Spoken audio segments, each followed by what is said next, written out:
Assalamualaikum warahmatullahi wabarakatuh. Perkenalkan, nama saya Andini Abrianti dengan NIM 2309116085. Jadi di sini saya akan mempresentasikan hasil kerja saya yang berjudul Klasifikasi Tingkat Kemiskinan di Indonesia. Baik, langsung yang pertama saja. Untuk studi kasus di sini, kemiskinan merupakan salah satu permasalahan utama yang masih dihadapi oleh berbagai daerah di Indonesia.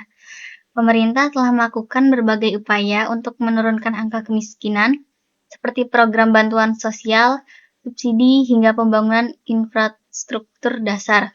Namun, efektivitas program ini seringkali tidak merata karena keterbatasan dalam mengidentifikasi secara tepat rumah tangga yang benar-benar membutuhkan bantuan.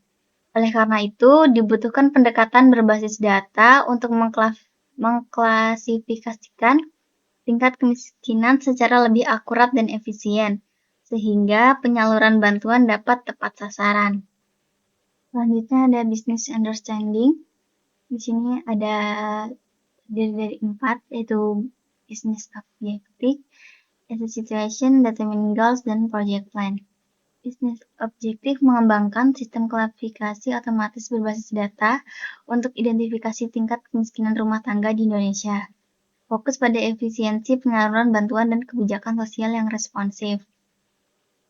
Asset situation, tingkat kemiskinan bervariasi antar daerah dipengaruhi faktor seperti pendapatan, pendidikan, dan akses layanan.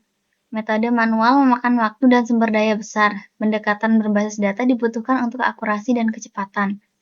Determining goals, mengidentifikasi pola dalam data sosial, ekonomi, pengeluaran, aset, pekerjaan, dan pendidikan.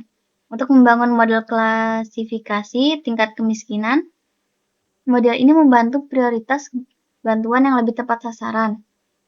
Project plan meliputi eksplorasi, pembersihan, pemrosesan data, visualisasi, pelatihan, dan evaluasi model.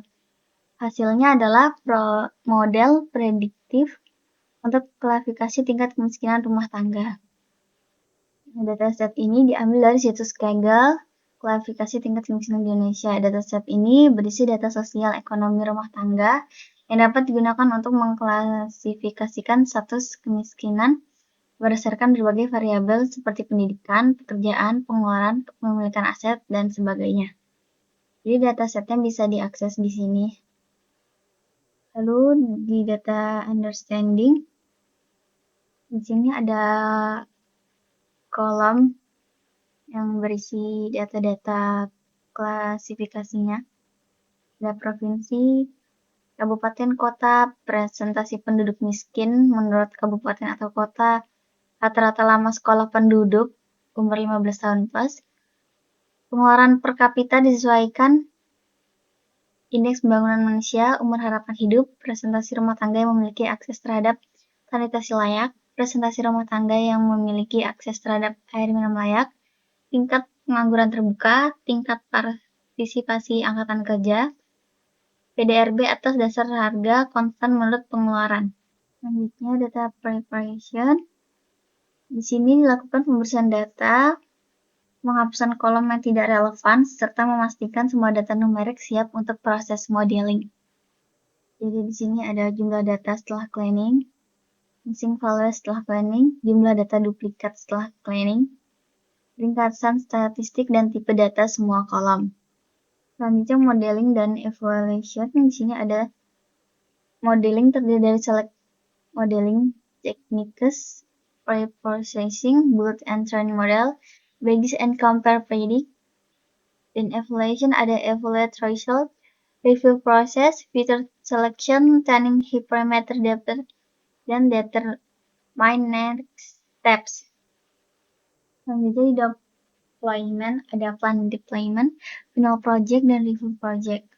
Untuk tahap deployment, kami menerapkan 2 pendekatan utama. Pertama, kami membangun dashboard interaktif menggunakan Looker Studio untuk menampilkan hasil analisis tingkat kemiskinan secara visual, seperti jumlah penduduk, miskin, persentase kemiskinan, dan sebaran wilayah.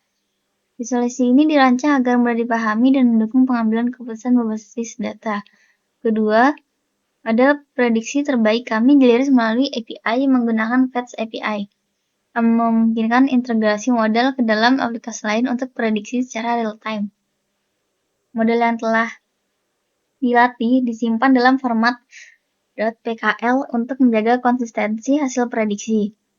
Proses deployment ini memastikan bahwa baik visualisasi maupun model prediktif dapat digunakan secara praktis dan berkelanjutan. Untuk menampilkan hasil analisis secara visual, saya juga membuat dashboard sederhana menggunakan Looker Studio.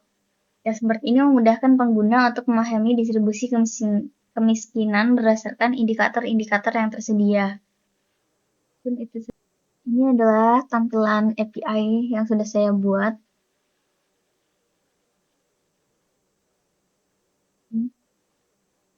Saya menampilkan 10 kolom yang ada di dataset. Jadi di sini menggunakan post. Di sini ada file app.py, model.pkl, dan TouchPredict clean.http. Gunanya untuk menginput dan memprediksi. Lalu di sini untuk memprediksinya kita tinggal klik yang send request. Jadi ini muncul kalau kita pakai extension. Lalu di sini kita klik saja send request-nya. Maka akan menampilkan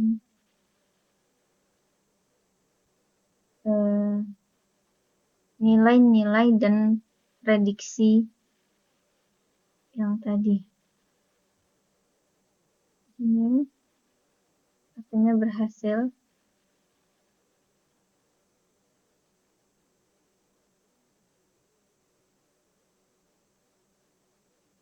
Itu saja penjelasan dari saya.